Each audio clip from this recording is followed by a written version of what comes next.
If you are not aware, tomorrow night, Season 2, Episode 4 of The Chosen premieres. And I would highly encourage you to watch it. I get to see the preview tonight at 8 o'clock, so we're on the early release list, so I'm excited about that. So if you get a chance, Season 2, Episode 4 is tomorrow night. If you haven't got to Episode 4, you don't need to watch Episode 4 first. Off limits. You need to watch all the other ones and get caught up. And you need to binge Jesus, as they say. It's like Netflix for Jesus. So that I would highly recommend that you do that. Ah, thank you, Bill. Dadgummit, here I am twiddling my thumbs.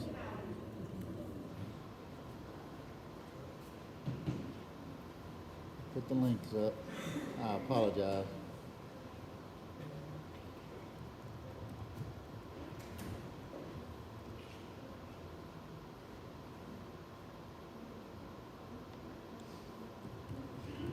I am a male, so I cannot do more than one thing at a time.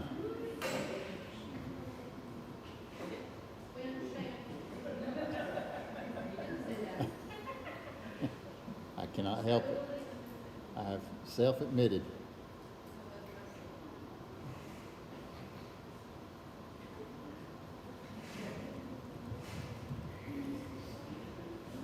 All right, there we go. It's in there.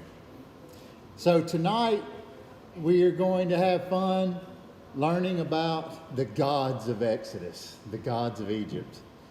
And sometimes I wish I had what's that guy's, Morgan Freeman's voice?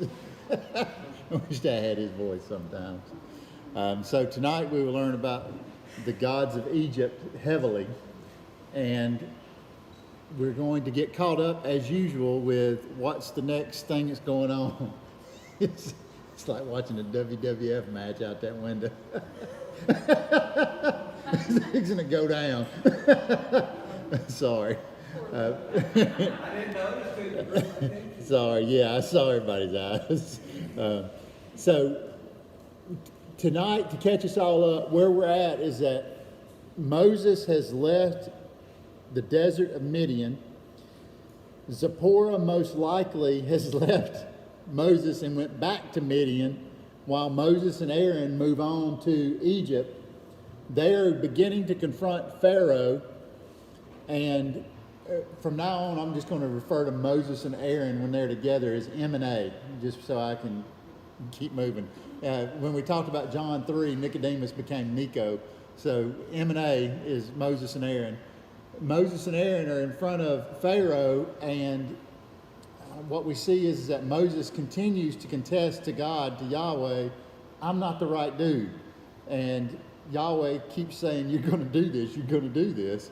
And eventually they step before Pharaoh, and in the process of stepping before Pharaoh, Aaron's given the task of speaking on behalf of Moses as if he was the messenger of God, putting Moses in a God-like role in front of Pharaoh, not capital G God, lowercase God, in a role in front of Pharaoh.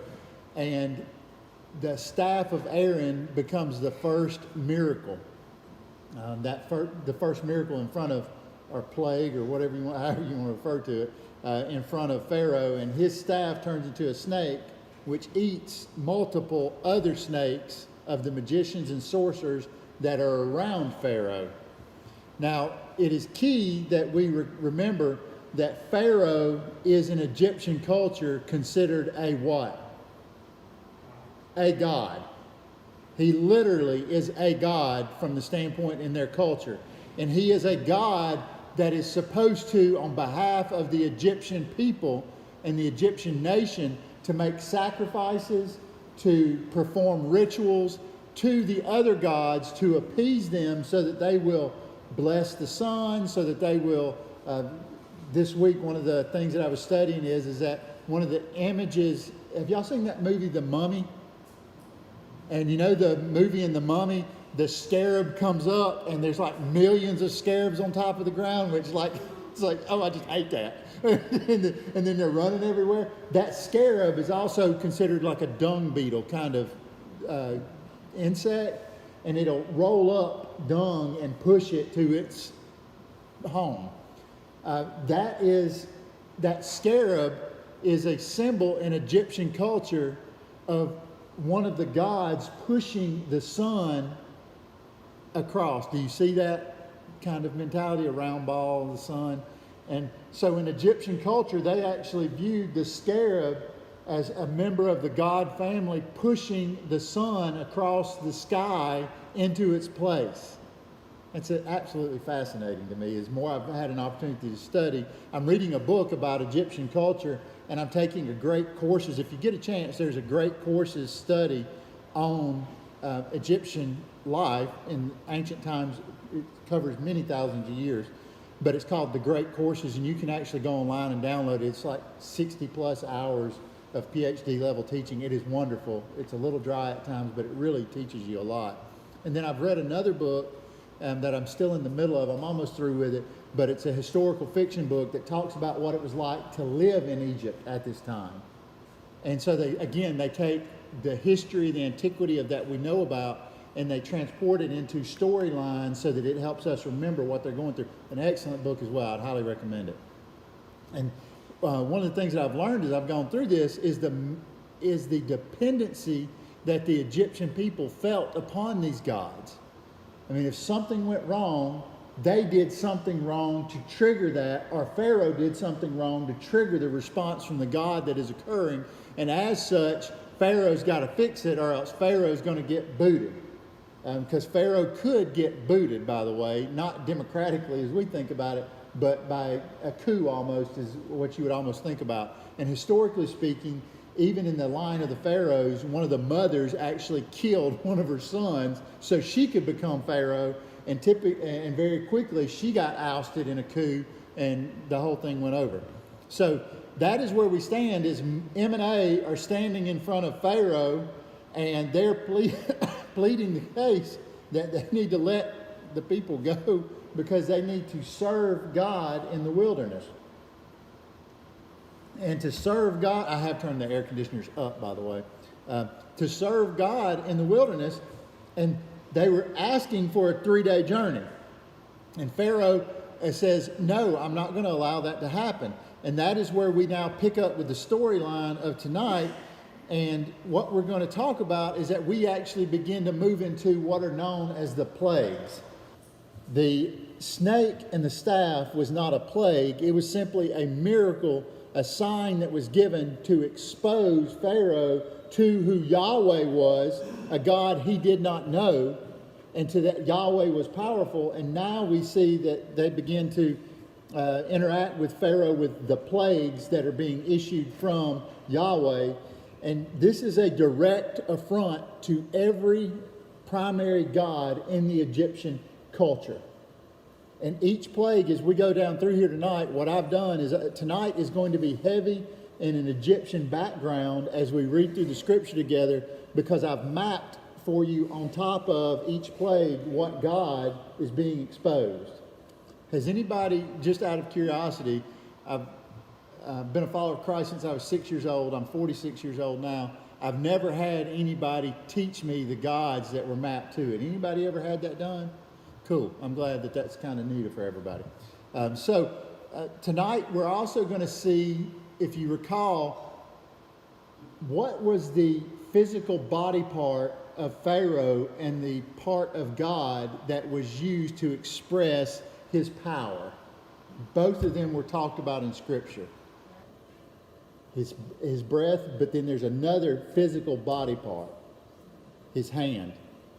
It said the hand of Pharaoh, and then it would say the hand of God. And so you see this opposition coming against one another.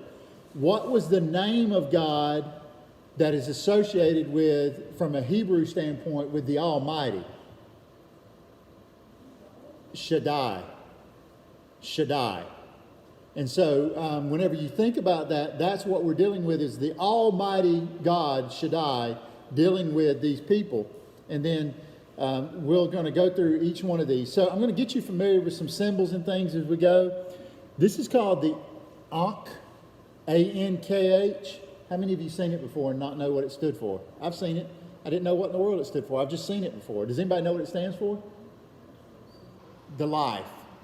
The life. It is the life force. It's a symbol of images of Egyptian hieroglyph that means a word. It's not a single, this is not a letter. This means and encapsulate within it a word. These are actually tattoos that you'll see on people today, quite frankly. In tattoo parlors, this is one of the things that they'll pick out. What does it look a lot like? It does, doesn't it? Isn't that interesting? Nothing specific I'm picking out there. I'm just saying that's kind of interesting that is brought out. So last week, if we put ourselves back in time and we take a time machine, we're in the great hall of Pharaoh and a staff has been thrown down. It has been turned into a snake. Other snakes have been eaten. That snake has been picked back up and turned back into a staff. And now all of a sudden we enter into this conversation in chapter 7. Am I correct? Yes, chapter 7, verse 14. And Yahweh said to Moses, Pharaoh's heart is insensitive. He refuses to release the people. Had Yahweh already told this to them? Did they know what was going to happen before they ever went in to see Pharaoh? Yes. Yahweh had read them the end of the book, remember? Go to Pharaoh in the morning. Look, he is going out to the water. Who else went out to the water? Pharaoh's daughter went out to the water. Remember? This is a normal ritual in Egypt. In the morning, I'm going to go out. I take a shower every morning. You know, that's what they do. They go out, they cleanse themselves, they go swimming, you go to the bathroom, and there's no dye in the water, all that kind of stuff. And so they're out there and they go, and look, he is going out to the water, and you must wait to meet him on the bank of the Nile. What's the picture you have in your mind? M and A are standing there. One of them's got a staff. The other one's probably got a staff. And they're standing there and they're like, when's he coming out? Where's Pharaoh? And they stand, and you must take in your hand the staff that was changed into a snake. So Pharaoh's going to recognize this staff. And you must say to him, Yahweh, the God of the Hebrews. Where are you standing if you're saying this to Pharaoh? Which side of the bank are you standing on? The other side. Because why? Because I'm Moses and I'm chicken. God's had to talk me into this multiple times already. So God didn't tell me which side of the bank I had to stand on. He just said I had to go stand on the bank. And so I'm standing on the other side of the bank. I see Pharaoh over there. Hey, Pharaoh! Yahweh, the God of the Hebrews, has sent me to you, saying, release my people, that they may serve me in the desert. And look, you have not listened until now. An ultimatum is given. Do you see that? You have not listened to me, but now, thus says Yahweh, by this you will know that I am Yahweh. Who's speaking? Aaron, most likely. Aaron is saying, because remember, Moses doesn't talk very often. He will some, we'll see that tonight, but most likely. And so now, as he speaks, he says, look, I'm about to strike with the staff that is in my hand the water that is in the Nile, and it will be changed to blood. The image I have is that Aaron walks down on the, because we're not talking about like the creeks we have where you got steep banks. The Nile, literally, the sediments are spilling right up. I just walk into the mud, and I can see Aaron in my mind walk into the mud. He's ankle deep in the mud in the actual Nile River. And he reaches down in there, and he says, bam! And he hits that staff down inside the butt of that staff into the water. And the fish that are in the water, it says, the staff in my hand, the water's in the Nile, and it will be changed to blood. Verse 18. And the fish that are in the Nile will die, and the Nile will stink, and the Egyptians will be unable to drink the water from the Nile. Now, let me ask you this. One of the scientific explanations for this is that it rains. By the way, if you don't know, the Nile is primarily fed by streams that are coming out of Ethiopia and the mountains and the other areas down there, other freshwater sources. And the scientific explanation for this, which there is, quote, a scientific explanation for every one of these plagues in the mind of people that want to oppose the Bible, And they say that the mud from the clay on the mountains has washed into the river. Now, I don't know about y'all, but do we have mud in Alabama? I've never seen clay or any mud ever. That's what I'm saying. Not enough to choke a fish either. You know, I've heard of frog chokers before, but I've never seen a fish choker that they can't manage just being in a little bit of tainted water based on color. Nonetheless. And the fish that are in the Nile will die, and the Nile will stink. Now, when has the Nile been exposed to blood? Again, to remind you before. The killing of the babies. And Yahweh said to Moses, verse 19, say to Aaron, take your staff and stretch your hand out over the waters of Egypt and over their rivers and over their canals and over their pools and over all their reservoirs of water so that they become blood, and blood will be in all the land of Egypt in the vessels of wood and of stone.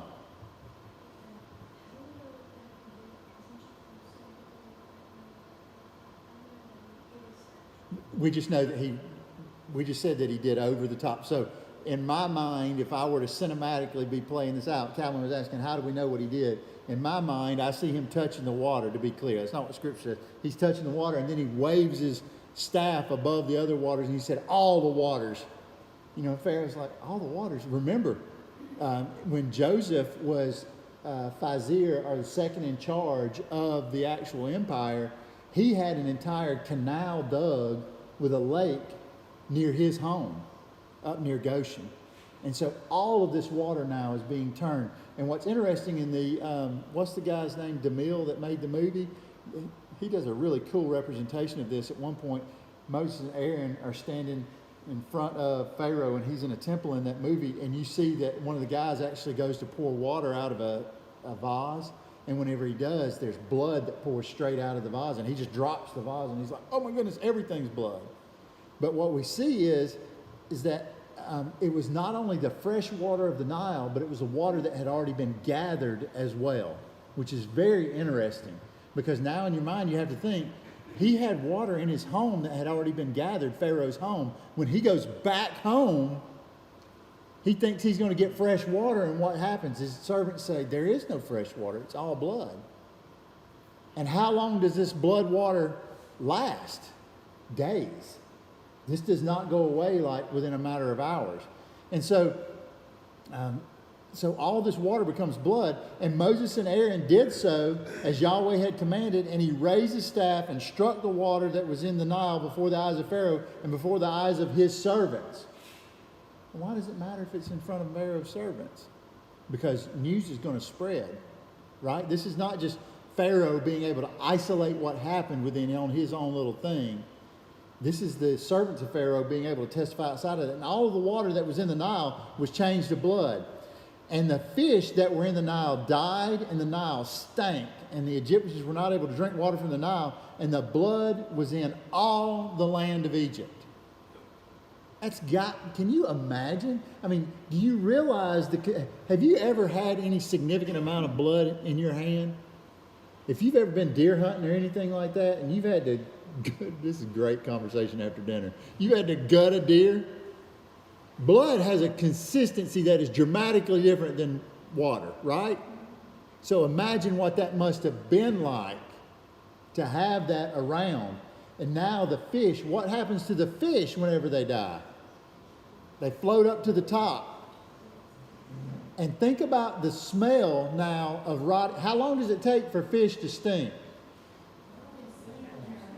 My grandmama used to always say 3 days, because that's how long your neighbors or your family gets to stay at your house. Because after 3 days, you start smelling like fish. You know, you got to leave. That's the reason you have uncomfortable beds at your house, so that your family won't stay more than 3 days. Because they'll start stinking like fish. And so, you know, these fish are stinking. Think about what made up the mainstay of Egyptian food. Fish and grain. Well, that's, my goodness, God just decimated one of their primary food sources. And he didn't just, how many fish die when the Nile turns into blood? That's interesting. That alone is interesting. So How long does it take for that fish habitat to come back into being once the Nile turns back into water? You tell me. In Alabama, whenever they send biologists out and they have a poisoning of a stream or whatever, they're like, don't eat any of the fish. And then for like weeks and weeks, they're like, you don't need to, if you catch anything out of there, just throw it back. Don't eat nothing because it's tainted. And so now, and the magicians of Egypt did likewise in verse 22 with their secret arts, and Pharaoh's heart was hard and he did not listen to them as Yahweh had spoken. Does it say that they did the secret arts at the bank of the Nile? No. That's how it was always given to me, is like they did it at the same time, right? You got guys walking down there. What are they going to turn to blood?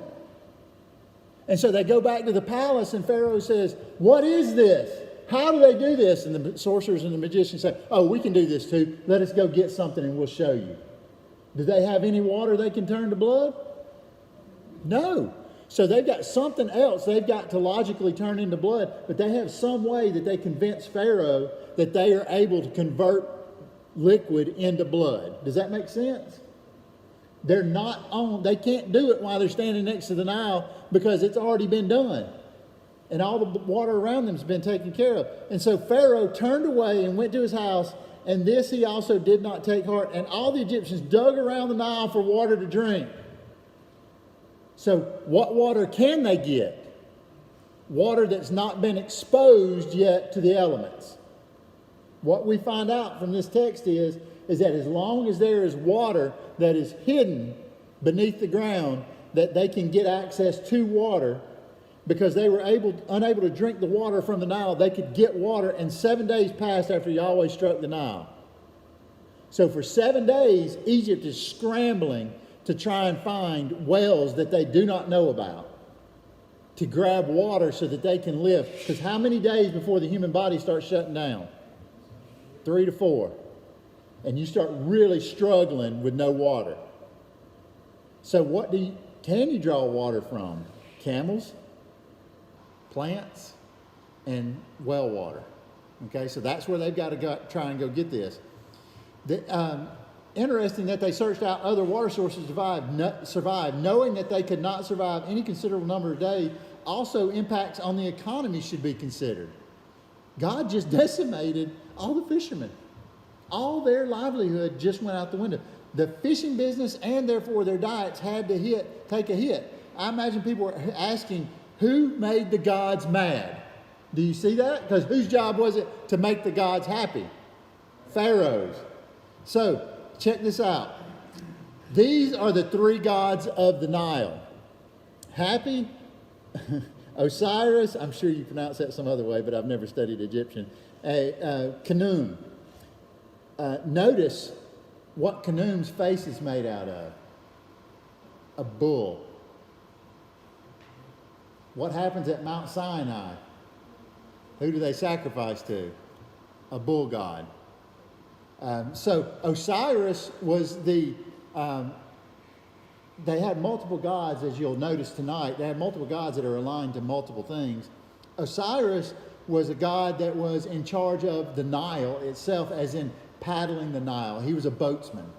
And so he was one of those. Happy, I don't have a lot of detail on Happy, but what's interesting is each of these gods now become directly under attack of Yahweh Shaddai.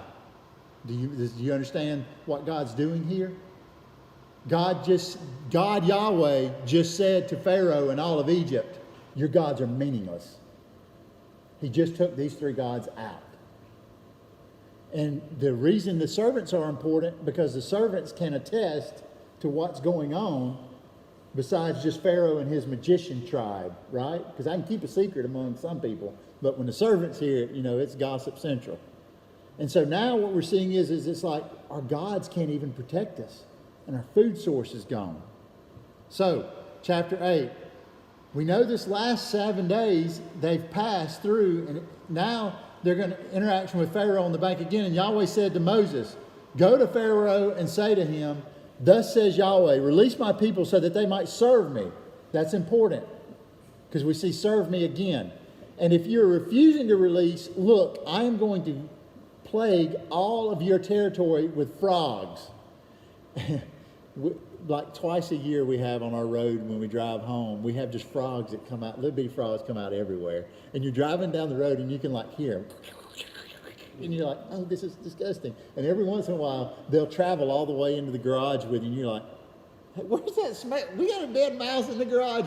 Nope, it's frog season, you know. And so frogs, it's a horrible smell. And so he says, I will plague you with frogs, and the Nile will swarm with frogs, and they will go up and come into your house and into your bedroom and onto your bed and into the house of your servants. I can only imagine laying in bed with the covers on and hearing something and looking up with my blind self and just seeing that frog staring me in the face.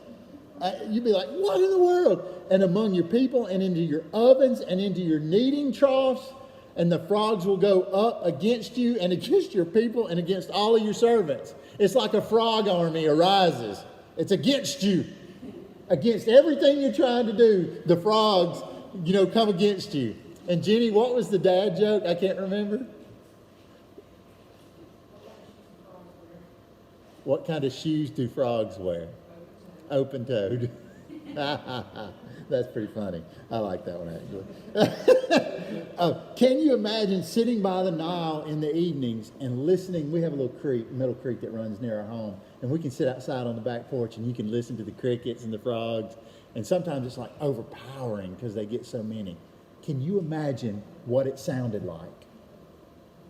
Listening to the frogs, now you are presented with an entirely different issue. The frogs are overtaking the land as well. They are literally in your bed, in your kneading bowls. They're everywhere. In the toilets, what was an occasional nuisance have all but taken over literally the entire country. And Yahweh said to Moses, say to Aaron to stretch out your hand with your staff over the rivers, over the canals, and over the pools, and bring up the frogs on the land of Egypt. So again, in my theatrical mind's eye, I see Aaron waving his staff in front of Pharaoh, and all of a sudden you see these frogs start coming up out of the Nile and all these places. It's like the zombie frogs. And they bring the frogs up the land, and Aaron stretched out his hand over the waters of Egypt, and the frogs went up and they covered the lands of Egypt. Who is not withheld from this plague? The Hebrews. Goshen. That's key, because later on that changes. And the magicians did likewise with their secret arts, and they brought up frogs over the land of Egypt as well. So you got the frog whisperers. Somehow they come up with this capability. And so they're constantly trying to pit their gods against Yahweh Shaddai. Now, how do they know the difference between the magician's frogs and the Yahweh's frogs is my question. Yeah, and that was my point. Did they call up different frogs? No. So, what do? It just is ridiculous, right? When you think about it, you're like, I can't believe he even thought that was legit. Yeah, no, don't call up anymore. Get rid of them. And Pharaoh called Moses and Aaron and said, pray to Yahweh and let him remove the frogs from me and from my people. Do you see what Pharaoh is doing? He is interceding on behalf of a people to a God. Do you see that? This is a natural thing that Pharaoh should have been doing for the Egyptian people anyway, in their minds. Because is Yahweh any different than Osiris or any different than Heket or any of these other gods? To an Egyptian, he's just another Elohim. And so pray to Yahweh and let them release the people so that they can sacrifice to Yahweh. And let me, Pharaoh says, let me release the people so they can sacrifice to Yahweh. And Moses said to Pharaoh, I leave you the honor over me. That is so peculiar. When you've read this before, have you ever noticed that before? In all my times I've read Exodus before, that part, and it's like, hold on. Moses was like yielding some level of authority to Pharaoh and saying, I yield this honor to you. When would you like the frogs to be gone? It's like, what? When shall I pray for you, Moses says, and for your servants and for your people to cut off the frogs from you and from your houses? Pharaoh's being given a capability to act as an intercessor for the people. Do you see that? They will be left only in the Nile. And he said, tomorrow. And I would have said, now. Do it now. And he said, let it be according to your word, so that you will know that there is no one like Yahweh our God. And the frogs will depart from you and from your house and from your servants. They will be left only in the Nile. And Moses and Aaron went out from Pharaoh, and Moses cried out to Yahweh over the matter of the frogs that he had brought on Pharaoh. And you almost wonder, just like, that seems peculiar there too. Why would Moses just not let it play out? But he cries out on behalf of Pharaoh and says, please. And Yahweh did according to the words of Moses, and the frogs died from the houses. They did not do what? Go back from where they came from. They literally died in the houses. I dumped a trash can over at the house the other day that had been stored from Mary's apartment up on a shelf, and there was a lizard in it that had all but just dehydrated, and I looked at that and I was like, oh, hey, that's a lizard.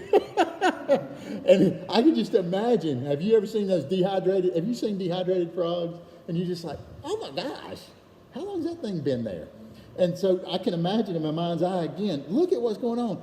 And Yahweh did according to the words of Moses, and the frogs died from the houses, from the courtyards, and from the fields. And they piled them in countless heaps. And the land stank now. Oh. The water stinks and the land stinks.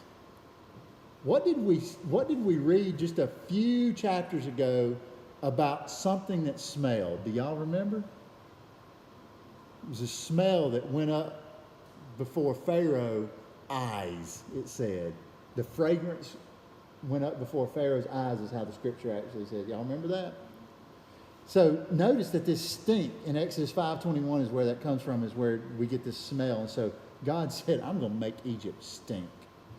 And Pharaoh saw that there was relief, and he made his heart insensitive, and he did not listen to them as Yahweh had spoken. He broke his promise. And you're just like, you're stupid, dude. So was the Nile still bloody then when the frogs were in? It's after 7 days. We don't know. We have no additional information about what the state of the Nile is at this time. We know that all the fish died, and the fish are somewhere. More than likely, they've been taken out of the Nile and piled up too. But all we know is that 7 days later, and now the frogs are an issue too. I would surmise, me personally, frogs can't live in blood either. I would surmise that the Nile has cleared up because the frogs came from where? The Nile. So that's the reason I would logically say the Nile's cleared up. Y'all tracking with me? This is the frog god. Literally the face of a frog. Notice what the frog god has in its hand. The Ankh. Isn't that interesting? The frog god is the god of fertility. And we all know why. Right? I mean, frogs, like rabbits. The name of the frog god is Heket.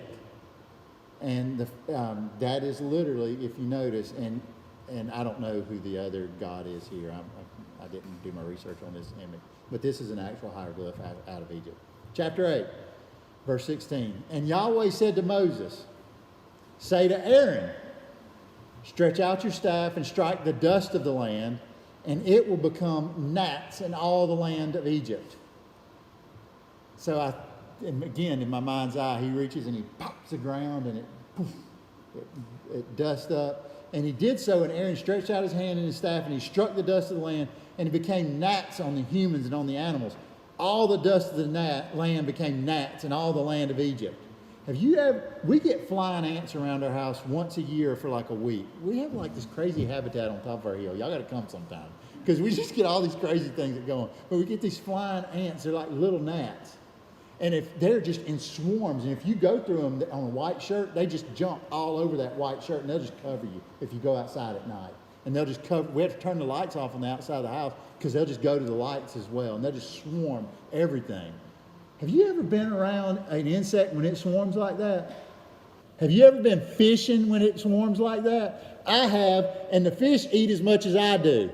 Because I'm sucking. I was at Wind Creek State Park one time fishing on the end of the pier at night, and we was down there fishing, and I went, wow, Uncle George, look at that fish. And when I said, wow, guess what flew in my mouth? A mayfly. You know, and I'm choking. You know, I was ready to jump in the water just to get a drink. But can you imagine gnats everywhere? Have you ever got a gnat in your eye? Yes, I have. It is horrible. Can you imagine that amount of gnats everywhere? And the magicians did so with their secret arts to bring out the gnats. You bunch of boneheads, kill them, don't bring them out. But they were not able, and the gnats were on the humans and on all the animals.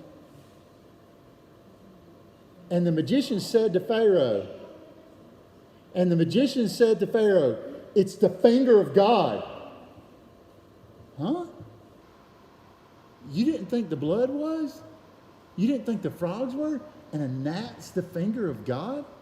But the heart of Pharaoh was hard, and he did not listen to them as Yahweh had spoken. So, this is the gnat god. Okay? It's the god Geb. And look at what the god Geb has in its hand. Life. Again, the Ankh. Isn't that interesting? So, do you see? God, Yahweh Shaddai, is literally annihilating every god as he works down through here. Yes, I don't know why. I've not studied that yet. It looks, to be quite frank, if you look at the bottom of it, it looks like a gigging staff of some sort. It actually has a spear, a fork on the end of it. That's to get the frogs, yeah. That's to clean up for the frogs. Okay, so here's the first plague where God specifically calls out that his people in Goshen now won't be impacted. You get that? So even the Hebrews have been exposed to the gnats. Chapter 8, verse 20. And Yahweh said to Moses, start early in the morning and stand before Pharaoh. Oh, we know where this. Look, he is going out to the water, and you must say to him, so the Nile must be clean, right? We don't know how many. Do we know how many days? No. We know it's been 7 days at minimum, plus the day of the gnats, plus the days of the frogs. We know that there's a time span, but we don't know if it's been 10 days or if it's been a month. We don't know how long. Tomorrow, but we don't know how long the break was. So he says, thus says Yahweh, release my people so that they may serve me. But if you are not about to release my people, look, I'm about to send out flies among you and among your servants and among your people in their houses. And the houses of Egypt will fill up with flies and also the ground they are on. Now, here is one issue that we have to deal with textually. There is a debate on whether or not in Hebrew this is referring to a fly as you and I know it, or whether it is the scarab. Okay? We don't know for sure which insect it is. It could have been the scarab. It could have been a fly as you and I know it. Okay? So, and the houses of Egypt will fill up with flies and also the ground that they are on. 22. But on that day I will extinguish the land of Goshen, where my people are staying, by there not being flies there, so that you will know that I am Yahweh in the midst of the land. That's interesting. So God says, I want you, Pharaoh, to understand something, that I'm not going to plague Goshen with this problem to prove to you, because who's always kept coming behind God and doing, quote, the same miracles? The magicians and the sorcerers, right? And so now he's saying, I'm about to prove that they too are bumped. And so, and I will put a distinction between my people and your people. This sign will be tomorrow. So he distinguishes God being he. And Yahweh did so. Andrew, do you have a question? Either a scarab or a fly. It looks like a beetle, and it's got wings that almost go all the way to its head. It's got a small piece on its head, and then they have little pinchers on them. If you get a chance to watch the Mummy movie, you'll see scarabs. And Yahweh did so, and a severe swarm of flies came to the house of Pharaoh and the house of his servants and all the land of Egypt. The land was ruined because of the flies. Hence my wondering if it wasn't a scarab. And Pharaoh called Moses and Aaron, and he said, "Go, sacrifice to your God in the land." And Moses said, "To do so is not right, because you will sacrifice to Yahweh our God a thing detestable to the Egyptians." Whoa, I don't. Look, if we sacrifice before the eyes of the things that are detestable to the Egyptians, will they not stone us? What is he talking about? What is sacred to an Egyptian? What animal? The bull, the cow. And so Pharaoh says, "You just go sacrifice somewhere here in Egypt." And Moses says, "I can't do that. If I go sacrifice, do you know how many bulls we're fixing to kill? And if we start killing all these bulls, everybody's going to freak out and they're going to stone us for killing a sacred animal. We can't sacrifice in Egypt." Y'all see that? I never had noticed that before, by the way, until I was prepping for this. I was like, that's interesting. I just read it and not thought about the impact of that. And Moses says, "We will go a journey of 3 days into the desert, and we will sacrifice to Yahweh our God according to what he says to us." And Pharaoh said, "I myself will release you, and you will sacrifice to Yahweh your God in the desert. Only surely you must not go far. Pray for me." And Moses said, "Look, I am going out from you, and I will pray to Yahweh so that the flies depart from Pharaoh, from his servants, and from his people tomorrow. Only let not Pharaoh again deceive us by not releasing the people to sacrifice to Yahweh." Now, what did you notice that Moses did not give Pharaoh the honor of this time? You can't name the time, brother. You lost that bet. And Moses went out from Pharaoh, and he prayed to Yahweh, and Yahweh did according to the word of Moses, and removed the flies from Pharaoh, from his servants, and from his people. Not one was left. That's cool. That's some good fly paper. And Pharaoh made his heart insensitive also this time, and he did not release the people. Now, you would expect, well, there's a beady-eyed fly god, right? No. There are 3 primary gods associated with this god figure. And it is 2 of them represented by the actual Apis bull that you see here.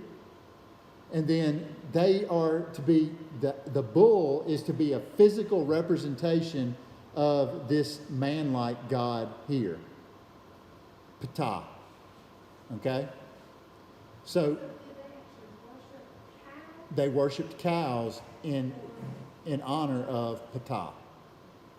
The cows were the physical representation of Ptah. And in many of the movies and other things, you'll actually see that the cow god has got a disc in the middle. I will not go into extreme detail with this because we could chase a rabbit here phenomenally, but I want to hopefully pique somebody's interest to go look. Have you ever noticed in religious art the disc? Think for a moment. Have you ever noticed in religious art a disc being around any religious figures? That's exactly it.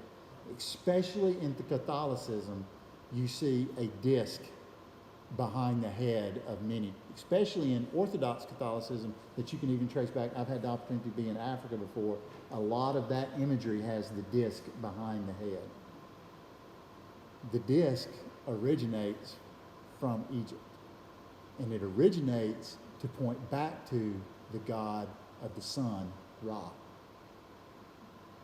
And I would encourage you to go do, if you're interested, to go do your own research, but be prepared because it's hours worth of research that is very fascinating about the origin of the disc and who it represents and what it means.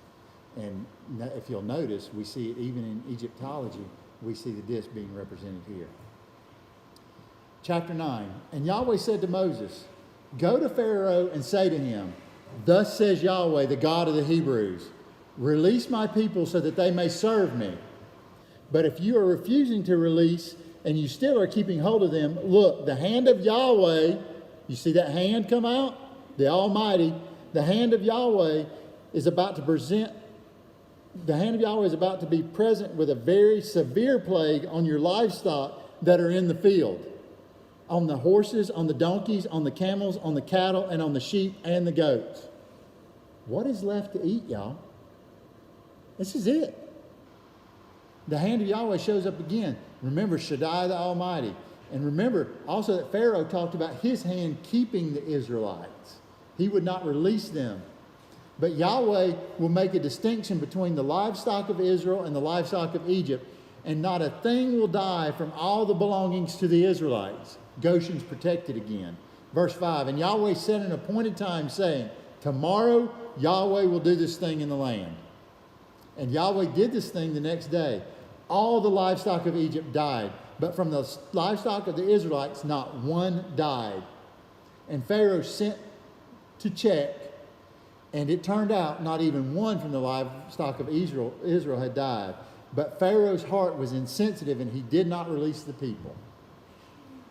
Man, the mental imagery, Dr. Bill Creasy, Bible teacher at UCLA a long time ago, now has a group called Logos Bible Software.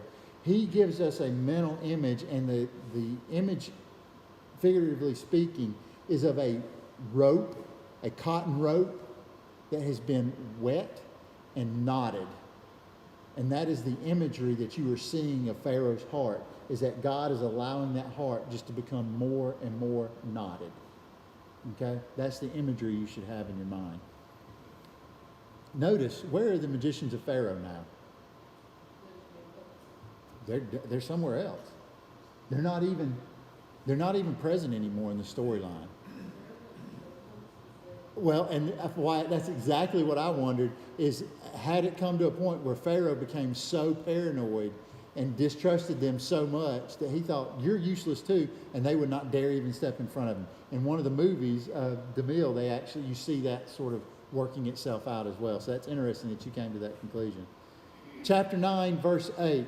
And Yahweh said to Moses and to Aaron, take for yourselves full handfuls of soot from a smelting furnace. What's a smelting furnace? It's where you melt down iron, gold, metals, okay? Take the soot and let Moses sprinkle it toward the heavens before the eyes of Pharaoh. And it will become fine dust all over the land of Egypt. What does Moses do later on with stuff that's been melted down in the desert of Sinai? Made them drink it. He made the Israelites drink it. We'll study that later on. And it will become on humans and on animals a skin sore, sprouting blisters in all the land of Egypt. And they took the soot of the smelting furnace and they stood before Pharaoh. I can imagine he had it in a little leather pouch. And Moses sprinkled it toward the heavens, and it became skin sores, sprouting blisters on humans and on animals. And the magicians were not able to stand before Moses. Hold on. What animals? What's left? Sheep? Or pardon me, chickens? I mean, what animal is left?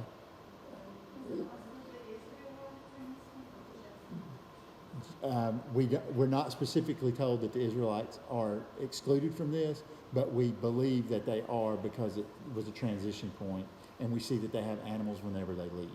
So it couldn't have been everything because they needed animals. And the magicians were not able to stand before Moses because of the skin sores, for the skin sores were on the magicians and all the Egyptians. And Yahweh hardened Pharaoh's heart, and he did not listen to them as Yahweh had spoken to Moses. And so this is Amenhotep, and this is Serapis and Thoth. These are the gods of medicine. These are the gods that whenever you would have come to the healers in Egypt and said, please help me, and they would lance the sores, or they would apply some herbal compact, they would be burning incense to these gods. Who is this? Yes. Yes. What else do you notice about Thoth? He's got a disc. You see that? And Serapis does, doesn't he? Isn't that interesting? I'm telling you, there's something. Yes, he does. Yes, he does. Yes, Foster.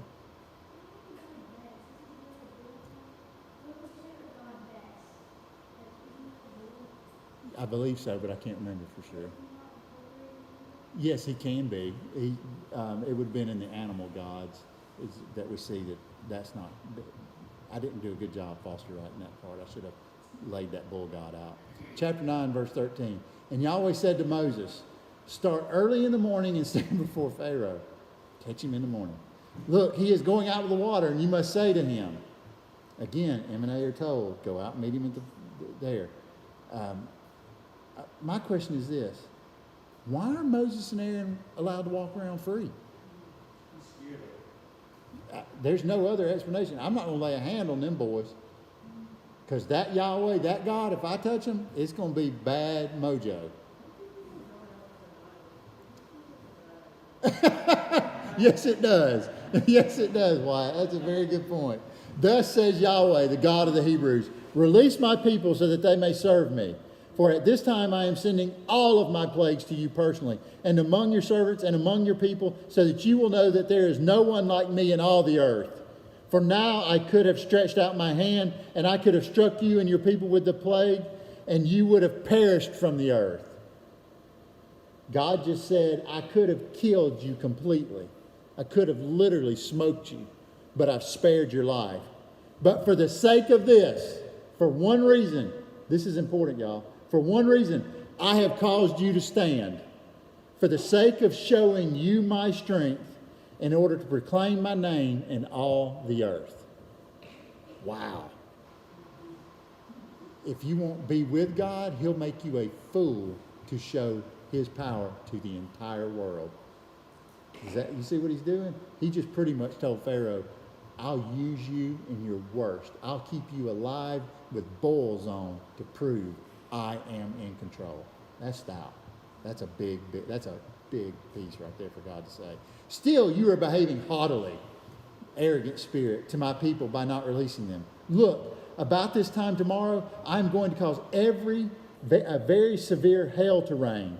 This is not just a regular hail. Look at what it does. The like of which not has been seen in Egypt from this day it was founded until now. And now send word, bring into safety your livestock. What livestock? He's killed everything, right? There's something there. They went and bought more livestock from the Israelites? Maybe. I mean, they can go buy it from... Huh? Right. So he's getting them from some... And so it says, and now send word, bring into safety your livestock and all that belongs to you in the field. The hail will come down on every human and animal that is found in the field and not gathered in the house, and they will die. Anyone from the servants of Pharaoh who feared the word of Yahweh, you notice, who made the decision in that sentence? The servants made the decisions. That they heard, and his servants and livestock to flee to the houses. So they don't even trust Pharaoh anymore to spread the word. You go tell Jim Bob, go get all this junk up. You know, it's coming. I heard Moses tell Pharaoh out by the riverbank. But whoever did not give regard to the word of Yahweh abandoned his servants and his livestock in the field. Now, when did we sing the word abandoned before in Exodus? Moses being pushed into the Nile, his mother abandoned him, is the actual Hebrew word, same word. And so Yahweh says to Moses, stretch out your hand to the heavens and let there be hail in all the land of Egypt on human and on animals and all the vegetation of the field in the land of Egypt. He's literally devastating. We had rain so hard the other day that the grass had not been hayed yet, and it was about that tall, and I called Kelly and I said, look at this out back. I've never seen the grass do this. Have y'all seen deer lay down in tall grass and how it pushes grass down? The field looked like that because the rain was so heavy it had knocked the hay down like that. Standing up. Can you imagine what this looked like? Notice, what did Moses not use? His staff. Isn't that interesting? He said use his hands. Yeah. The hand is almighty. And Moses stretches his hand out. And Moses stretched out his staff to the heavens, and Yahweh gave thunder and hail and fire went to the earth. And Yahweh caused hail to rain on the land of Egypt. And there was hail, and fire was flashing back and forth in the midst of severe hail. Fire being what? Lightning, and the like of which was not in all the land of Egypt since it had become a nation. And the hail struck in all the field, from human to animal, and the hail struck all the vegetation of the field, all the cucumbers and the melons and smashed every tree of the field, all the pomegranate trees, everything. And only in the land of Goshen, where the Israelites were, there was no hail. Can you imagine? How did Pharaoh enslave Israel and all the nations around him when the famine hit? He controlled the food. Isn't that interesting? Who controls the food now? That's very interesting. What is not available? Hold on one second. What is not available to pull the chariots to go attack anybody right now? That's interesting. Go Foster.